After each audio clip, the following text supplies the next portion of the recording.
బట్టతలతో బాధపడుతున్నారా? ఆధునితనమైన పద్ధతిలో hair transplantation చేయబడును. Face clinic, Hyderabad. నమస్తే, వెల్కమ్ టు సుమన్ టీవీ. నేను విష్ణు. ప్రస్తుతంతో పాటు సర్టిఫైడ్ ఫైనాన్షియల్ ప్లానర్ మాధవిరెడ్డి గారు ఉన్నారు. వారితో మాట్లాడదాం. నమస్తే మాధవిరెడ్డి గారు. నమస్తే అండి. మాధవిరెడ్డి గారు, యాజ్ యూజువల్గానే ఇవాళ కూడా మనం వీకెండ్లోకి అడుగు పెట్టేసాము. మరి మార్కెట్కి సంబంధించి ఇప్పటి వరకు జరిగిన లేటెస్ట్ హ్యాపెనింగ్స్ ఏంటి, అండ్ అదేవిధంగా మండే నుంచి మార్కెట్ ఏ విధంగా ఉండబోతోంది?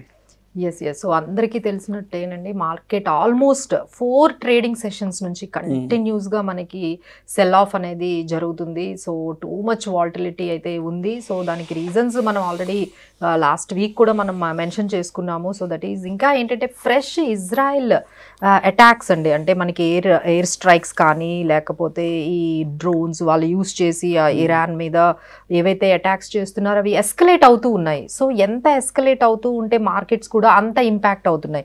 అంటే ఫ్రెష్గా వీళ్ళు ఒక ఎయిర్ స్ట్రైక్స్ చేయడము, మళ్ళీ అక్కడి నుంచి మళ్ళీ వాళ్ళు రెస్పాండ్ అవ్వడము. సో ఈ విధంగా ఈ ఎస్కలేట్ అవుతూ ఉందండి. ఈ ఇష్యూ ఎంతవరకు వెళ్తుంది అనేది based on the two parties ఏవైతే మనకి 2 కంట్రీస్ ఉన్నాయో సో వాటి మీద మనకి మార్కెట్స్ అనేది ఇంపాక్ట్ అయితే చూపిస్తుందండి. So it is going on. So దానివల్ల మనం చూసుకున్నట్లయితే చాలా చేంజెస్ జరిగాయండి. ఆల్మోస్ట్ మార్కెట్స్ 1000 పాయింట్స్ నిఫ్టీలో మనకి, అంటే ఆల్ టైమ్ హై ఎక్కడుంది, మనం 22,776 మనకి ఆల్ టైమ్ హై నిఫ్టీ చూస్తే ఇప్పుడు ఆల్మోస్ట్ 1000 పాయింట్లు అండి. అంటే ఇప్పుడు 21,775 కూడా మనం ఈరోజు లోయెస్ట్ ఒకసారి అయితే టచ్ చేసింది. సో ఈ విధంగా మార్కెట్స్ ఇంత సెల్ ఆఫ్ ఇంత తక్కువ టైంలో, అంటే ఇది అంటే మనకు ఆల్మోస్ట్ 6 months మనకి ఈ అంటే 100 DMA అంటారండి. ఈ 100 DMA డైలీ యావరేజింగ్ మూవింగ్ అనేది మనకి DMA అనేది మనకి 21,725 అనేది అది మనకి 100 DMA. సో దాన్ని మనం నవంబర్లో ఒక్కసారి బిలో ఆ స్టేజ్కి వెళ్ళిందండి.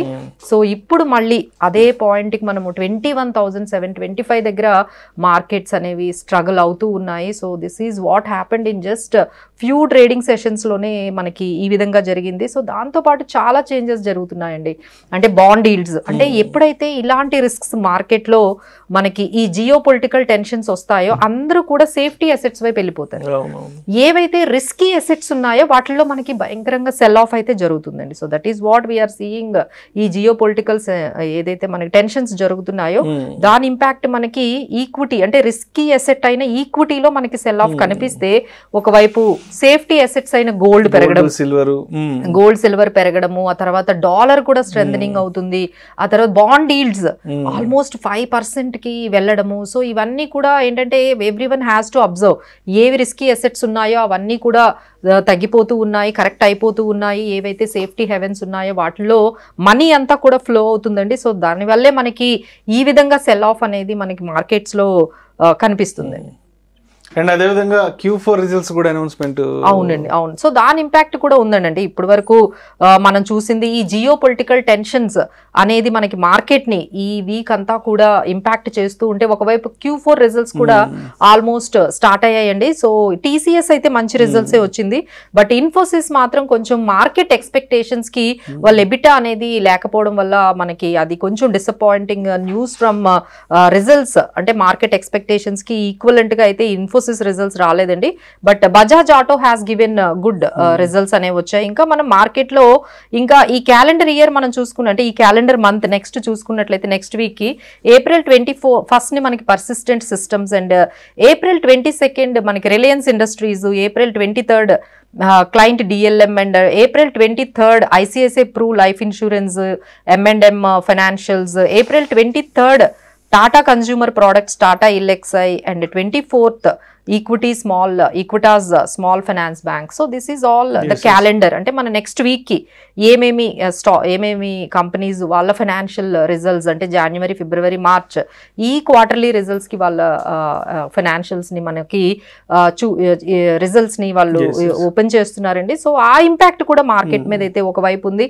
సో మనం ఒకవైపు Q4 రిజల్ట్స్, ఒకవైపు జియో పొలిటికల్ టెన్షన్స్, ఒకవైపు ఎలక్షన్స్ కూడా ఆల్మోస్ట్ స్టార్ట్ అయిపోయాయి. సో అందరూ కూడా ఎలక్షన్స్ కి ప్రిపరేషన్స్ లో ఉన్నారు. సో ఇవన్నీ కూడా మార్కెట్ మీద చాలా ఇంపాక్ట్ అనేది జరుగుతుందండి. సో అందరూ కూడా ఇన్వెస్టర్స్ అందరూ కూడా ఈ సపోర్ట్ లెవెల్స్ మనం చూసుకున్నట్లయితే ఇప్పుడు నేను చెప్పినట్టుగా 21,725 అనేది 100 DMA దగ్గర మంచి సపోర్ట్ అయితే ఉందండి. సో ఈ రోజు కూడా మార్కెట్స్ అక్కడ నుంచి కొంచెం బౌన్స్ బ్యాక్ అయ్యాయి. ఆ తర్వాత మనకి 21,800 కానీ 21,700 అనేది మంచి సపోర్ట్ లెవెల్ అండి. సో 22,000 కానీ మన మార్కెట్స్ కానీ హోల్డ్ చేయగలిగితే దెన్ వీ కెన్ గో 22,200 22,100 దగ్గర మనము వెళ్ళగలము. లేదు 22,000 కానీ హోల్డ్ చేయకపోతే మళ్ళీ ఇదే విధంగా వీక్నెస్ అయితే మళ్ళీ 21,800 20,700 దగ్గర సపోర్ట్ తీసుకునే అవకాశాలు ఉన్నాయండి. సో ఇవన్నీ ఈ సపోర్ట్ లెవెల్స్ అన్ని కూడా మీరు గమనించుకుంటూ వెళ్ళాలండి. ఇంకా నెక్స్ట్ అప్డేట్ మనకి ఏంటంటే ఏప్రిల్ 24 నుంచి పెద్ద అప్డేట్ వచ్చిందండి. అంటే ఏప్రిల్ 24 నుంచి NSE వాళ్ళు నిఫ్టీ నెక్స్ట్ 50 డెరివేటివ్స్ ని మార్కెట్ లో ఏప్రిల్ 24 నుంచి లాంచ్ చేస్తున్నారండి. దాన్ని కూడా ఎవరైతే ఈ ట్రేడర్స్ ఉన్నారో ఎవరైతే హెడ్జింగ్ చేసుకోవాలనుకుంటున్నారో వాళ్ళకు కూడా ఈ అప్డేట్ అనేది మీకు యూజ్ అవుతుంది. ఒకసారి దాన్ని కూడా మీరు గమనించుకోగలరు. అలానే మనకి IMD అండి, అంటే ఈ మాన్సూన్ ఎలా ఉండబోతుంది అనేది ప్రెడిక్షన్స్ ఇచ్చారు. ఇప్పటి వరకు అయితే మంచి అంటే ఎక్స్పెక్టెడ్ గా అయితే అబౌవ్ నార్మల్ కన్నా ఎక్కువ మాన్సూనే ఈ ఇయర్ లో ఉండబోతుంది అని మనకి అయితే వచ్చిందండి. మంచి వచ్చింది, అంచనాలు వచ్చాయి IMD నుంచి. గుడ్ ప్రెడిక్షన్స్ మాన్సూన్ అయితే ఉంది అని. But we have to wait and watch అది ఎలా మారుతుంది అనేది, దాని ఇంపాక్ట్ కూడా మనకి డెఫినెట్ గా మార్కెట్స్ మీద ఉంటుందండి. సో ఈ అన్ని అంశాలని మనం గుర్తుపెట్టుకోవాలి. ఒకవైపు మనకి క్రూడ్ ఆయిల్ కూడా పెరుగుతుందండి.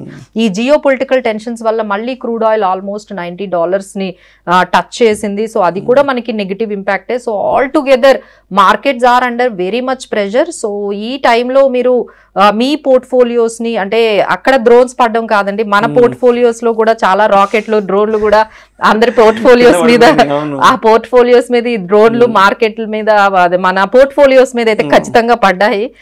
సో ఒకసారి ఎంత డ్యామేజ్ జరిగింది మన పోర్ట్ఫోలియోస్ కి అనేది ఒకసారి చెక్ చేసుకోండి.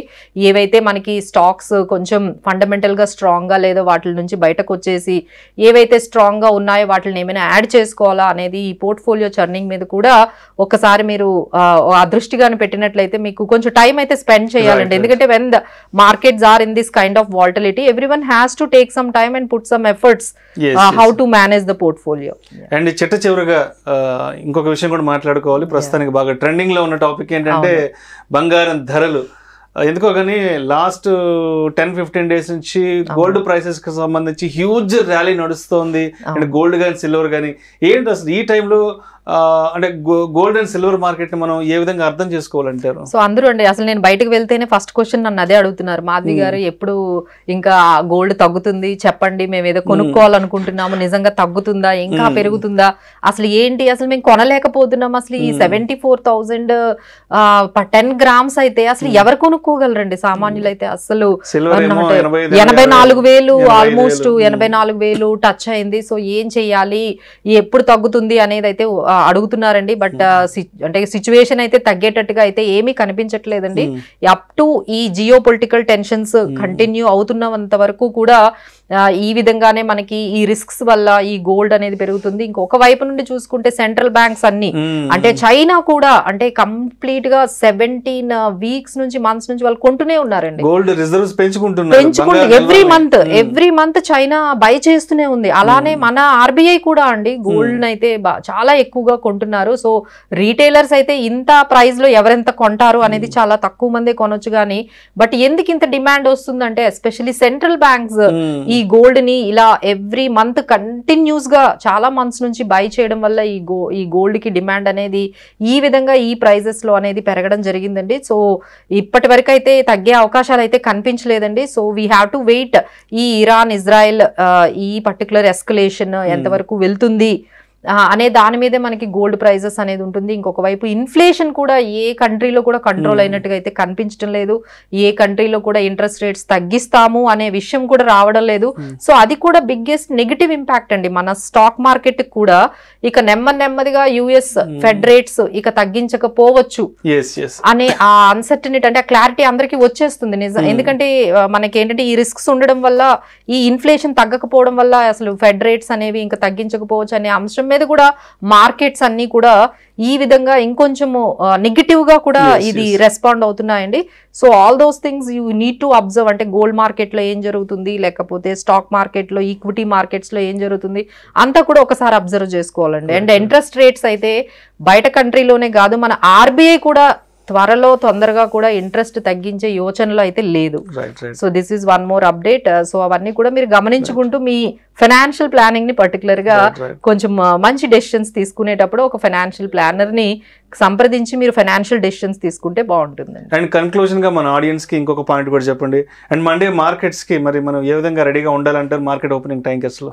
సో మండే మార్కెట్స్ అయితే ఈ సపోర్ట్ లెవెల్స్ అయితే చెక్ చేసుకోవాలండి. ఇప్పుడు మనం చెప్పినట్టుగా మండే మార్కెట్స్ కానీ 22,000 అబౌవ్ కానీ మళ్ళీ ఆ టైంకి కానీ మనకి పాజిటివ్ గా వచ్చినట్లయితే డెఫినెట్లీ అంటే ఈ ఇరాన్ ఇజ్రాయెల్ అటాక్స్ కానీ ఎస్కలేషన్ కానీ ఏ మాత్రం కొంచెం సో వాళ్ళు ఇండియాని కూడా మీడియేట్ చేయడానికి మనల్ని అడిగారండి. So they are asking to mediate India ఈ మొత్తం ఇష్యూలో మన కమెంటరీ కానీ మన ఇంటర్వెన్షన్ కానీ కావాలని అడిగారు. సో లెట్స్ సీ ఇదేమైనా తగ్గుతుందేమో అనేది ఏమాత్రం పాజిటివ్ న్యూస్ వచ్చినా ఇమ్మీడియట్లీ మార్కెట్ మైట్ రీచ్ 22,000 కానీ హోల్డ్ చేసినట్లయితే again we might get back to 22,200 22,100కి వెళ్ళే ఛాన్సెస్ ఉన్నాయండి. బట్ అగైన్ ఇలా ఈ విధంగా మళ్ళీ అటాక్స్ కానీ జరిగినట్లయితే again that will get back to, but మనకి మంచి సపోర్ట్ అయితే 21,725 దగ్గర అయితే 21,800 దగ్గర అయితే మంచి సపోర్ట్ ఉందండి. Right, thank you so much Madhavi Reddy గారు. ఈ వారం ఇప్పటివరకు మార్కెట్లో ఏం జరిగింది అండ్ మండే మార్కెట్కి మనం ఏ విధంగా సిద్ధంగా ఉండాలనే అంశం గురించి చాలా చక్కగా మీ విశ్లేషణ మన ప్రేక్షకులు తెలియజేశారు. Thank you so much madam. Thank you. Suman టీవీలో మీ పర్సనల్ అండ్ బిజినెస్ ప్రమోషన్స్ కోసం కింది నెంబర్కి కాంటాక్ట్ చేయండి.